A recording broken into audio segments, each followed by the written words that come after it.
سلام سلام كبرت تخاتلتي تجارون إيرتراويانن كم يلهم لومهم بحدشن من نجاجرتن فيديوهات تمالي سمس يلهم أنا لو ما أنت مدلونا زيادهم كرين برجيت محمد قلقل في الدفع تاي برجيت محمد برجيت محمد قلقل في الدفع قلقل في الدفع قلت سر بيلي بزعما توماس كدلصكم زدلي بحقي عندي أجري أنصلا حذر كابدي أمس نسوقها بيدي وقت كم وأنا عمل جهاز لمريم دقيقة كذا بفلاي أسمروم إلى أسمروم سيدغاس ددلي go found me link خفتل كأي ደብረጽዮን ሲመረጥ አይቻለሁ እኔ እስር ቤት ሆኜ ይወቱ ለማጣጣየሁ በኢየሱስ ክርስቶስ ሕያው ስም سمجر شمس حتى نحن تلاب كختموشكم دما سبسكرايب نا لايك مغار كي ترسعوا حزين نبنا مجمرة مدلاوي كالفوكو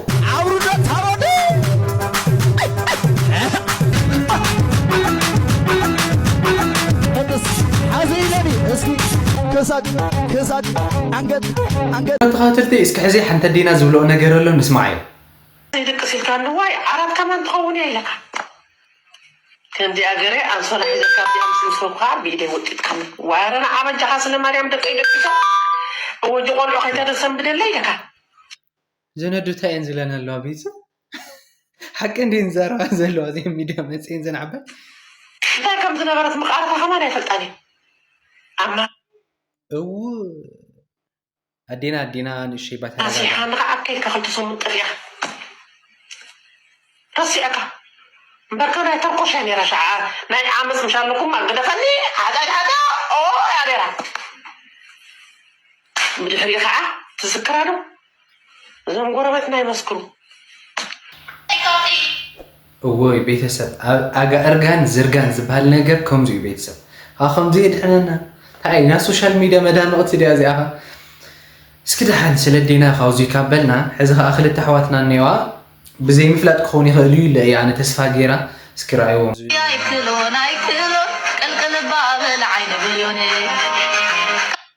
كميلن كم زلو كميلن تسايلن كم زلو ريهم بيتسب ناي ግብረ ሰዶም ዝኾነ ተግባር እዩ ዝነገር እዚ ግን ከይፈልጦ ኢምፖስቶ ነው ዝኾነ ኢለ ተስፋ ይገብር እንድሕር ትፈልጥዎ ሰባት ገለል ኢኹም ግን ኣጠንቅቕዎን በይዛኹም እዚ ስነ ስርዓት ዘይብሉ ስለ ዝኾነ ሲ ፅቡቕ ኣይኾነን ኢልኩም ንገርዎን ቤት ችግር እዩ ሓደ ሓደ ግዜ ዘይምፍላጥና እውን እንድዩ ናብ ሓደ ሓደ ነገራት ክኸእትወና ዝኽእል እዚኣተን ምንም ዝፈልጥዎ ተኣምር የብለንን ዝመስላ ግን ንእሽተይ ሲ كقطع لهم بهلا ايه انا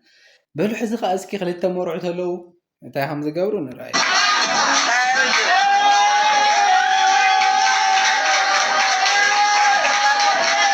ابساو سودان بقت تزقر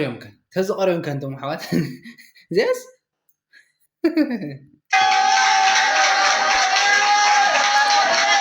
ابساو سودان تزقاريهم صبوق نيرو زيس اتم دق ختما ግን ማለት ናኢድኩም ያሃብኩም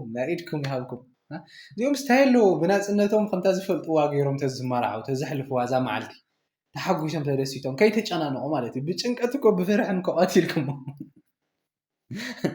ሕዝኻ ሓደ ኣገራም ዝኾነ ዜና ኣለዎ እስኪ ንስማዓዮ بقتلنا حنت قالن سيتي قبلنا خوين السرخ بقع دحر 3 عامات ما اثرت زازيم اولنو كم تملسه ساوث سودان تراست ميديا حبيرهم ازي اب 2022 اموت نحنتي قالن سيتي نتيفي تبايلو ام ميليتاري كامباني تاغر تاثر بقع ملو ناي 3 عامات مقطعته زازيمو ناوانو كم تملسيام حبيرهم ازي اب تاريخ ناي ساوث سودان اتي زغرم تبايل زوص زينا يغرمكم يو ሰብ ቀቲሉ ተባለ ተኣሲሩሉ ኣብ ዘይእሰረሉ ግዜ ደቡብ ሱዳን ከም ዝረኣኹም በጊዕ ሰብ ቀቲሉ ተባሂሉ ሲ ኣብ ናይ ሚሊታሪ ካምፕ 3 ዓመት ዝኣክል ተኣሲሩ ጸኒሑ ዘገርም ግን ሕዚ ተመሊሱ ፍርዱ ወዲኡ ድሕሪ 3 ዓመት ናብ ዋናኡ ምምላሱ ኣይገርም ሰባት ዘይእሰሩሉ ሃገር እናሃሎ ኣብዚ ከዓ በጊዕ ተኣሲሩ ብጣዕሚ ዝገርም ሕዚ ከዓ ቃለ መሓላ ኣሎ ናይ ኣፈወርቂ ግርማይ ምስ ካልኦት ምፅኦቱ ማለት እዩ ኣብ ላይቭ ቃለ መሓላ ኣሎ እስኪ ንስማዓዮ ይበቃለሁ ንስኻ ኣምላኽ ምዃንካ سخا الله مدحينا مهانكا ልበይ ኣሚነ لبي آمين نير ብኣፈይ ይምስክር ኣለኹ بآخي مسكر الكلو ጌትነትካ ጎይታ ምዃንካ إذا مدحينا يسوع كريستوس مهانكا ንዓለም ኩሉ ኣፈወርቂ ግርማይ ባይዞ ይቕልደሎ እንዲ ዝመስለኒ እዛ ውሽጢ መኪና ዘሎ ግን ናይ ባሓቁ كسكس ምስክር እየ ንዓለም ሙሉእ ኩሉ ክምስክር እዩ ወድኻ ጌርካ ስለ ተቐበልካኒ ወድኻ ጌርካ ስለ ኣብ 1977 ስለ ዝተቐበልካኒ የመስግነካ ኣለኹ ንዓለም ንሰይጣን ንሓጢኣትካ ይኽሕድ ኣለኹ ንዓለም ንሰይጣን ከዓ ይኽሕድ ኣለኹ ካብ ሕጂ ጀሚረ ኣነ ውሉድ ክርስቶስ እየ እኒ ኣፈወርቂ ሓወይ ብድግምቲ ተሰርሐ ይኹን ብዝተፈላለየ ካብ ዓሌት ዝመፅእ መርገም ይኹን በኢየሱስ ክርስቶስ ህያው ስም ሕጂ ካብ ህይወቱ ዝመቐና ይኹን በዛ ሰዓት እዚኣ በኢየሱስ ስም በኢየሱስ ኣብ ላይቭ ከምዚ ዓይነት ነገራት ኣለዉ ብሙስሊም ኣሕዋትና እውን ከምዚ እዮም ሕልዎም ኣለዉ ብዞም ፕሮቴስታንት ኣሕዋትና እውን ልክዕ ከምዚ ማለት እዩ እንታይ እዚ ነገር እንታይ ዝፍጠር ኣሎ ቤተሰብ ዝሮ ሕማቕ ነገር ንሕና ይምነን ሕማቕ ነገር እውን ኣይንዛረብን ግን ሸተት ኢልና ሕዚ ንቶማስ የማነ ዘመስግን ሓደ ሓውና ኣሎ ንስማዕ እዮም ከመይ ውዒልኩም ኩልኹም ነዛ ድምፂ ትሰምዕዋ ዘለኹም ኣሕዋት ኣይፀረቢለ ብዛዕባ ቶማስ ክገልፀልኩም ዝደሊ ብሓቂ ምስክር ንማዕተብካ ስለ ዝኾነ እዩ ኣነ ቶማስ ኣብ ፅቡቅ ኩነታት እየ ዝፈልጦ ኣብ ናይ ውልደይ ሓገዝ ማለት እዩ ሰብ እዩ ከዓ ናብኡ ሓቢረኒ እምበር ኣነ ቅድሚ ሕጂ ይፈልጦን እየ ቤተሰብ ትፈልጡ ይኹም ብቀዳማይ ኣብ ሶሻል ሚድያ መነጋገሪ ኮይኑ ነይሩ በዓል ቶማስን ካልኦትን ኣርቲስታት ማለት እዩ ናይ ሓገዝ ገለመለ ኢሎም ዘሰባሰብዎ ገንዘብ በሊዖም እዮም ገለ ዝብል ውንጀላታት ነይሩ ሓደ ንዕኡ እዩ መልሲ ዝህበሉ ዘሎ እዩ ዝሓቢረኒ ሰናይ ተግባር ተዘይልዎስ ሰበይ ምስሓበረኒ ኣነ ኣብ በታ እሱ ዝኸፈተለይ መንገዲ ኣምላኽ መስገን ወዲ ኣብ ፅቡቅ ኩነታት ኣሎ ተረዲኡ ሰላሕዋቱ ቶማስ ከዓ ደኺሜ ሲጌሬ ገለ ዝብል ነገራት የብሉን ኣብኡኒ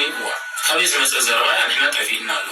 ክሪስ ኣቶም ሰባት ሞራል ዝሰርሑ ዘለኹም ደቂ ሰባት ተገደፍኩም መሓይሽ ወይ ከዓ ናቱ መንገዲ ተኸተሉ ኣይኮነን ከዓ ንፀጋም መንገዲ ኣይትኽኢሉ ቶማስ ከዓ ዕድመን ጥዕና ንሃብካ ጉልበትካ የፅናዓዮ ብሓቂ እዚ ግን ጉድ ኣሜን ቶማስ ያቕኒ ንሓውና ክንብሎ ንደሊ ቤተሰብ ብጣዕሚ ንፎቶ ኣርቲስትና እዩ ኣብ ናይ ሓገዝ ስራሕትታት እውን ይሳተፍ እዩ እና ኣብ ዝሓለፈ ግን ንእሸይ ናይ ነቐፌታ ንእሸይ ናይ መፀለምታ ነገራት ነይሩ ንዕኡ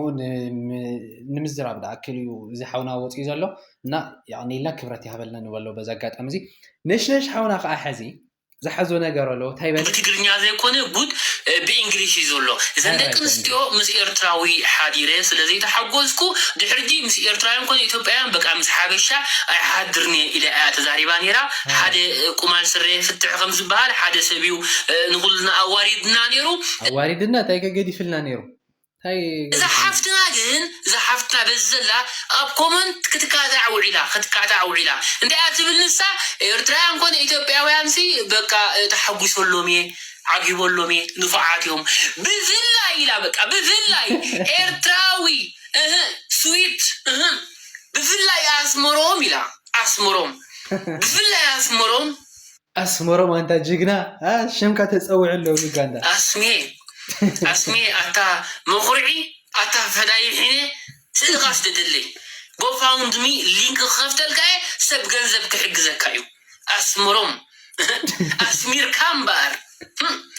ሃገር ወኪልካ ዕዊትካና እምበር ኣታ ጅግና ቤተሰብ ነሽንሽ ከምዛ ዝብላ ዘሎ ማለት እዩ ንሱ ክገብር ካሊእ ሰብ ከዓ ጎፈንድሚ ከዋፀሉ ማለት እዩ ንሱ ኮፍ ክብል እሞ ካሊእ ጀግና ክበሃል ጎፈንድሚ ተዋፂሉ ግን ከይጠሚ ከይደኽሞ ገለመለ ብነሽነሽ ሳፖርት ማለት እዩ እዚ ነገር እዚ ከመይ ትርእይዎ ቤተሰብ ተመችኩም ተኮይኑ እስኪ ንቐፅል ፍደፋ እንታይ ብርጌድና ቆቅላፍ ደፋ ቆቅላፍ ክዘደፈ ይጓል ጠረሳ ንዓዲኻ ረዊ ነውሪ እዚ ሸላ ብርጌድና ሓመዱ ያው ፅቡቅ ጌርካ ንባዕልኻ ግን ምፅራፍኩም ፅቡቅ ኣይኮነን ካሊእ ነገር ክናገር ኣይደልን ምፅራፍኩም ግን ፅቡቅ ኣይኮነን ቤተሰብ ሕዚ ኸ እስኪ ኣብዚ ናይ ሓንቲ ንእሸይ ሰሓቕ ንእሸይ ተምፅእ እንታይ ይብሉ ኣለውሲ ኤርትራዊ ተመኒኻ ዘይርከብ በዓል ፅሩብ መሸከል ይብሉ ኣለዉ ትኽክል ተጋሩ ማዕረ ክንደይ ክፉኣት ሕብረተሰብ ምዃኖምሲ ናይቲ ኣቐዲሞም ብመንገዲ ማርቲን ፕላውስ ዝሰርሕዎ ዝነበሩ ፖለቲካዊ ድራማታት ምስላጥ ምስ ኣበዮም ሕጂ ድማ መልክዕ ቀይሮም ብምምፃእ ንሓንቲ ፀላም ድዱዕ ግንዖ ገንዘብ ብምሃብ ክብሪ ኤርትራዊ ከቋሽሹ ጀሚሮም ተጋሩ ክብሪ ኤርትራዊ ይቋሽሹ እንቱም ቤተሰብ مو بيوغنداوي تغيرو مس قاششهم دحان قلدي زي قلدي بركه بحقكم كم زي تولو يفلط نقصل ደብረጽዮን ሲመረጥ አይቻለሁ እኔ እስር ቤት ሆኜ ካየኋቸው እስር ቤት አንዱ እሱ ነው ቪዲዮን ሰርች معاز يتحوي تا فكر سيزم ያለውነት ይሄ ደብረጽዮን ትግራይ ላይ ህዝቡ ይመርጠዋል ወረቀቱን በእጁ ይዞ ነው የተመረጠበትን በህልም ያየሁት ኒውክሌር ቦምብ 3 ሲፈነዳ አይቻለሁ ሚሳኤል አይደለም ኒውክሌር ይሄ ትራምፕ ከመጣ በኋላ እንግዲህ የዓለም ጦርነት የሚነት اخلك تحت خافي ها نيوكلير كيف ندي لنا غالي خيول وي زي جنزت فلنا زمخرلنا ها زمخرلنا ندلينا بيتسب بقولوا برحوتين لو ما عزنا نبدلوا بزازي ملو تتموتشكم دما شير لايك سبسكرايب مغار كي ترسون سلام